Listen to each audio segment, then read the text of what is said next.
స్వాతంత్రం వచ్చి 76 ఏళ్లవుతున్న సమాజంలో ఇంకా కుల వివక్ష ఉందా? ఓటు స్వేచ్ఛగా వేసేందుకు కొన్ని ప్రాంతాల్లో దళితులకు అవకాశం లేదా? అంబేద్కర్ రాసిన రాజ్యాంగాన్ని అవమానపరిచేలా జరిగిన ఒక ఘటన ఆంధ్రప్రదేశ్లో ఆలస్యంగా వెలుగులోకి వచ్చింది. అంబేద్కర్ కోనసీమ జిల్లా అమలాపురంలో ఓ దళిత కుటుంబం తమకు స్వేచ్ఛగా ఓటు వేసేందుకు అవకాశం కల్పించాలని ఏకంగా ఎలక్షన్ కమిషన్కే మొరపెట్టుకుంది. ఈసీ అనుమతితో భారీ బందోబస్తు ఏర్పాటు చేయగా ఆ కుటుంబ సభ్యులు ఈ నెల 13వ తేదీన జరిగిన అసెంబ్లీ ఎన్నికల్లో ఓటు వేశారు. అమలాపురంలో నివాసం ఉండే ఓ దళిత కుటుంబంపై ఆ వీధుల్లో ఉండే అగ్రవర్ణాలు కుల వివక్ష చూపించినట్లు ఆరోపణలు ఉన్నాయి. కాలనీలో ఒకే దళిత కుటుంబం ఉండడంతో వారికి డ్రైనేజీ, మంచినీరు, రోడ్డు కల్పించడంలో వివక్ష చూపుతున్నట్లు బాధిత కుటుంబ సభ్యులు చెబుతున్నారు.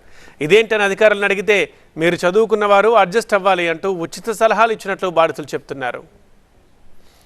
2019-24 ఎన్నికల్లో ఆ కుటుంబం ఓటు వేసేందుకు ఈసీకి విజ్ఞప్తి చేసింది.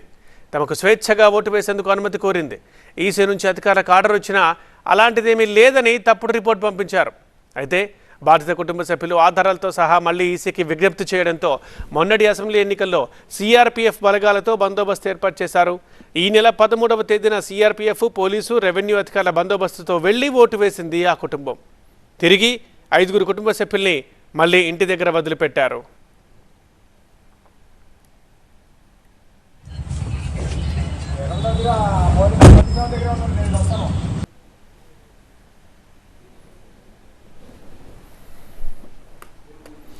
అసలు ఏం జరిగింది, బాధితులు ఏమంటున్నారు? మరింత సమాచారం మా స్పెషల్ కరెస్పాండెంట్ సత్య అందిస్తారు. కట్టుదిట్టమైన భద్రత మధ్య ఓటు వేయించుకున్న ఘటన అమలాపురంలో చాలా 2 వారాల తర్వాత బయటకు వచ్చింది. 2019లో కూడా ఎన్నికల అధికారులకు ఫిర్యాదు ఇచ్చానంటున్నారు. మళ్ళీ ఈసీ లెటర్, మళ్ళీ అధికారులు పంపించడం, మీకు పోలీస్ ప్రొటెక్షన్ ఇచ్చి ఓటేయడము. అంటే మీ సమస్య ఏంటి 2 దఫాలుగా? ఆ సమస్య ఏమిటంటే ఇప్పుడు 2019లో కూడా సేమ్ మేము ఈ సమస్య గురించి ఈసీకి కంప్లైంట్ చేయడం, ఈసీ వారు అటు స్టేట్ ఎలక్షన్ కమిషన్ నుంచి వారు కింద కలెక్టర్కి వీళ్ళకి పంపిన తర్వాత మీకు ప్రొటెక్షన్, పోలీస్ ప్రొటెక్షన్తో మేము ఇప్పిస్తాం, తీసుకెళ్ళి ఓటే ఇస్తామని వారు చెప్పడం జరిగింది. అయితే మీరు పోలీస్ ప్రొటెక్షన్ ఇవ్వడం అనేది సంతోషదాయకమే, కానీ మాకున్న భయాన్ని తొలగించట్లేదు. 2019లో ఇదే ఇష్యూ మీద మేము ఈసీగా అప్రోచ్ అయితే ఓటే ఇచ్చారు ప్రొటెక్షన్తో. సేమ్ మళ్ళీ 2024లో కూడా సేమ్ ఇన్సిడెంట్. ఎందుకు అంటే మీ ఇంటి ఎదురుకుండా గేట్ ఉంది, ఆ గేట్ నుంచే పోలీసులు తీసుకెళ్ళడము. అంటే ఈ 72 మీటర్ల ఏదైతే రోడ్డు ఉందన్న రోడ్డు విషయమా, లేదంటే ఏమన్నా అదర్ క్యాస్ట్ ఉందని చెప్పేసి ఆ రకంగా కుల వివక్ష చూపిస్తున్నారు? అదర్ క్యాస్ట్ మాకు 72 మీటర్లు రోడ్డు అయితే అందులో 62 మీటర్లు వేసి మిగిలింది వదిలేశారు. వదిలేయటం కారణం ఏంటంటే క్యాస్టిజం చూపించడం, సోషల్ బాయ్కట్ కింద మేము దాన్ని చూస్తున్నాం.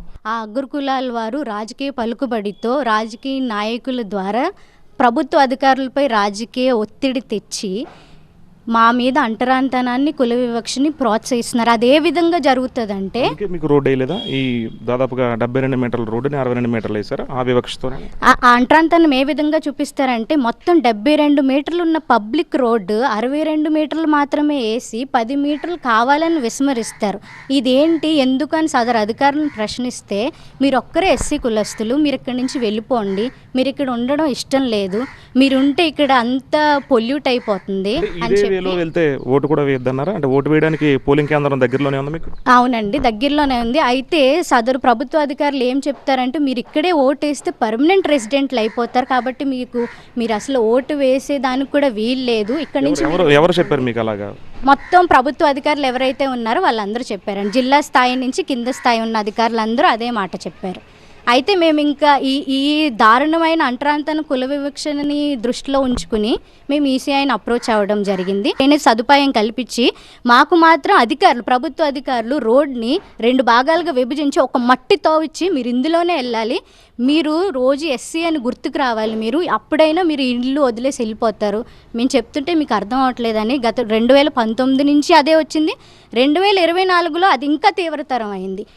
మేము చెప్పాము ఓటు వేయొద్దు, అయినా సరే మీరు ప్రొటెక్షన్ ఇచ్చి ఓటు వేశారు, దానికి పరిణామం ఇంకా అనుభవిస్తారని 2024లో కూడా చెప్పారు. మేము 5 అండి, ఫ్యామిలీ ఆఫ్ 5 మెంబర్స్.